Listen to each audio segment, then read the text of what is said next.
Eu não poderia deixar de informar vocês dos últimos acontecimentos sobre a revisão da vida toda. E para quem ainda não me conhece, permita-me apresentar. Eu sou Denise Reis, advogada no Rio de Janeiro, e trago informações e comentários técnicos sobre essa ação previdenciária tão importante para todos vocês. Como vocês sabem, no dia 4 iniciou-se o julgamento com os votos dos ministros sobre esse tema 1102. E o último placar foi o empate técnico. Ficamos em 5-5, 5 votos favoráveis dos ministros e 5 votos contra. E além disso, nos últimos minutos do segundo tempo, o ministro Alexandre de Moraes, que ainda faltava dar o seu voto, pediu vistas do processo. E também durante a semana tivemos vários protocolos de petições reclamando do primeiro voto negativo a essa tese do ministro Nunes Marques, que foi seguido por outros 4 ministros. E é sobre todos esses detalhes que será a nossa conversa de hoje. Vem comigo!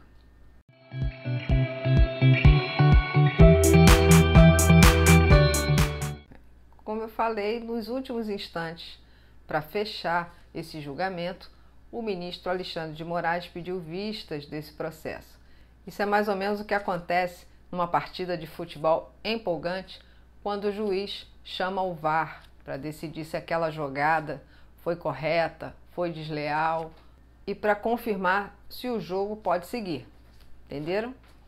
E eu acredito que isso tenha acontecido por conta do primeiro voto negativo que ocorreu nesse julgamento, que foi do ministro Cássio Nunes. E depois esse mesmo voto negativo foi seguido por outros ministros que simplesmente acompanharam o voto dele. Nem fundamentaram o porquê da sua tese, o porquê da sua decisão.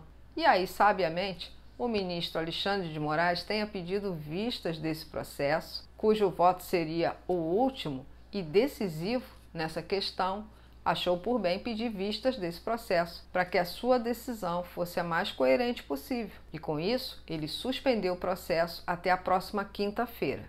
E o ministro Alexandre de Moraes não vai demorar muito a decidir e dar o seu importante voto, porque ele sabe que o relator dessa matéria, o Marco Aurélio de Mello, vai se aposentar no próximo mês. E voltando ao que eu falei do voto negativo do ministro Nunes Marques, que gerou essa discussão no meio previdenciário, é porque ele fundamentou sua negativa em fatores econômicos e em nenhum momento questionou a tese da relatoria do ministro Marco Aurélio de Mello sobre a possibilidade da escolha do melhor benefício para cada segurado da Previdência Social, porque é essa a base da revisão da vida toda. Ele simplesmente deu seu voto, fundamentou em questões econômicas do país e foi seguido pelos outros ministros de forma eletrônica. E por essas razões que eu acredito que o ministro Alexandre de Moraes tenha acertado em pedir vistas desse processo para analisar atentamente se não está ocorrendo alguma falha constitucional que possa prejudicar o resultado desse julgamento,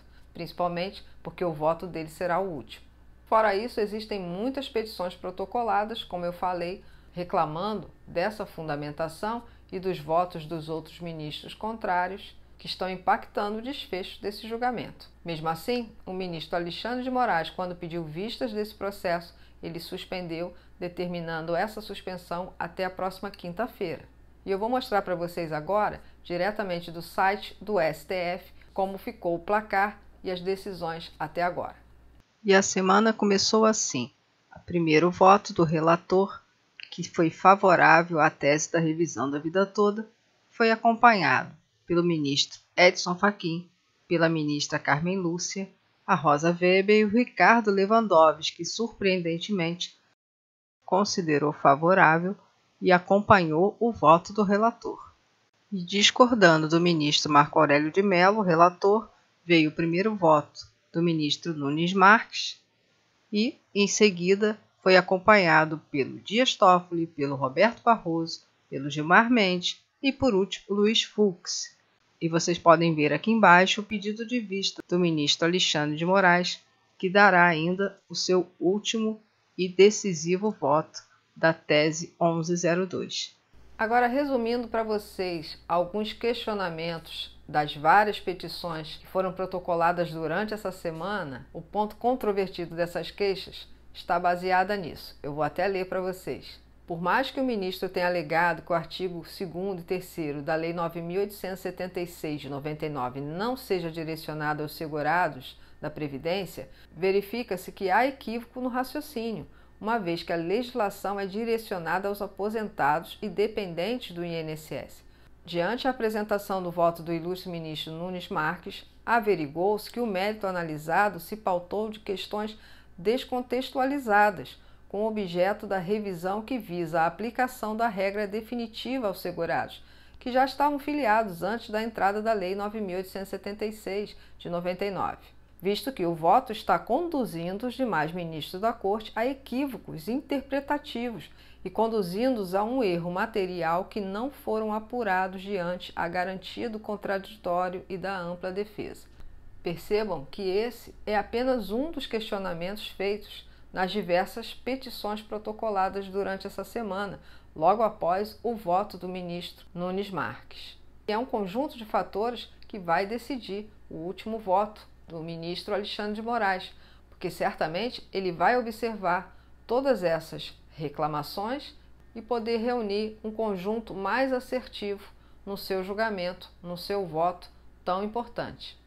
Então, pessoal, com esse placar que a gente terminou essa semana de julgamento e com essas notícias que eu trouxe hoje para vocês, continuem esperançosos, comentem esses vídeos, compartilhem, divulguem nas suas redes sociais, no seu WhatsApp, que cada vez mais pessoas precisam saber essas informações e conhecer quem está votando contra, quem está votando a favor aos segurados, aos aposentados do INSS. E essa parte é com vocês, eu conto com vocês para isso.